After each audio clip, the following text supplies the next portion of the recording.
Buenas noches y bienvenidos a Español. Soy señora Nowacki. Hace 27 años que enseño español en BBHHS, hace 29 años en total. Yo recibí mi título de la Universidad de Toledo en 1992 y yo recibí mi maestría de Kent State University en 1998. Mi esposo y yo vivimos en Broadview Heights. Hace 18 años que vivimos en Broadview Heights. Mi esposo y yo tenemos 2 hijos. El mayor se graduó de BBHHS en 2019 y asiste a Kent State University. El menor está en 7º grado en BBHMS. I hope you were able to get a little bit of information from what I just did, but here is a brief summary. This is my 27th year teaching at BBHHS. I have been teaching Spanish for 29 years in total. I earned a bachelor's degree from the University of Toledo in 1992 and my master's degree from Kent State University in 1998. My husband and I do live in Broadview Heights. We've lived in Broadview Heights for 18 years. We have 2 sons. The oldest graduated from BBHHS in 2019, and the youngest is a 7th grader at the middle school. For those parents who have children in Spanish 2 this year, these are the things that we will be accomplishing. We will be reading a novel, Un Príncipe para Tess. It's less than 20 pages. It's at their level. It will be a little challenging for them, but it'll be a good review for them as well. We are going to do a more in-depth review of Spanish 1 vocabulary and grammar. Last year was difficult on so many different levels that we really feel that this is necessary for our students and your children to be successful in Spanish 2 this year. The other things that they will be learning that they may not have learned before are daily routines and body parts, childhood, personal family life in the context of Central America. So we'll be focusing on Central American countries for family and personal life, or personal and family life, excuse me. Home living in the context of the Antilles Islands.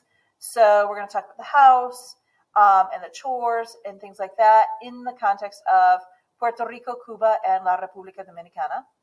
Fashion and shopping in the context of the Andes region. For those parents who have children in Spanish 3 this year, we do not have a workbook. We have subscribed to El Sol, which is a magazine put out by Scholastic.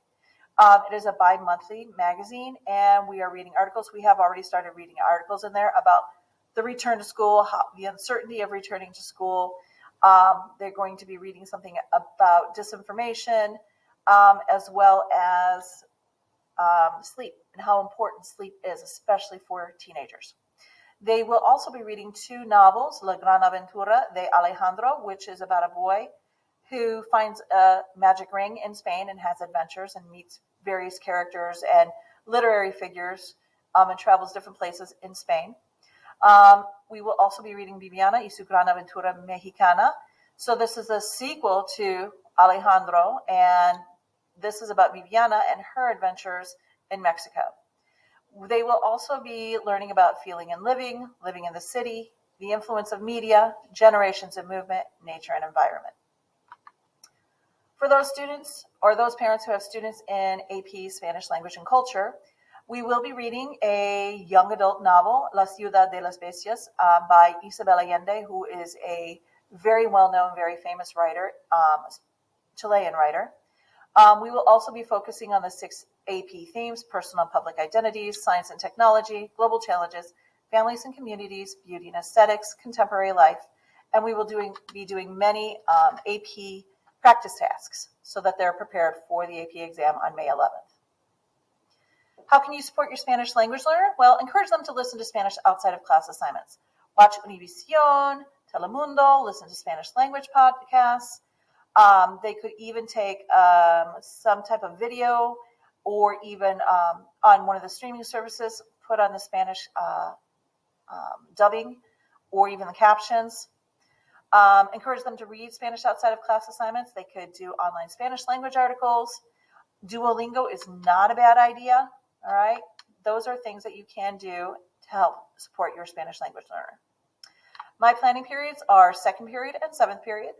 My email is nowackij@bbhcsd.org, and my voicemail is 440-740-4841. Between these two possibilities of contact with me, the email is probably the most reliable because I can check my email at any time and jot a little note or an answer to you, whereas for voicemail, we would be possibly playing phone tag. Please, if you have any questions or concerns, email me or send me a voice or give me a voicemail. Thank you. Have a great evening.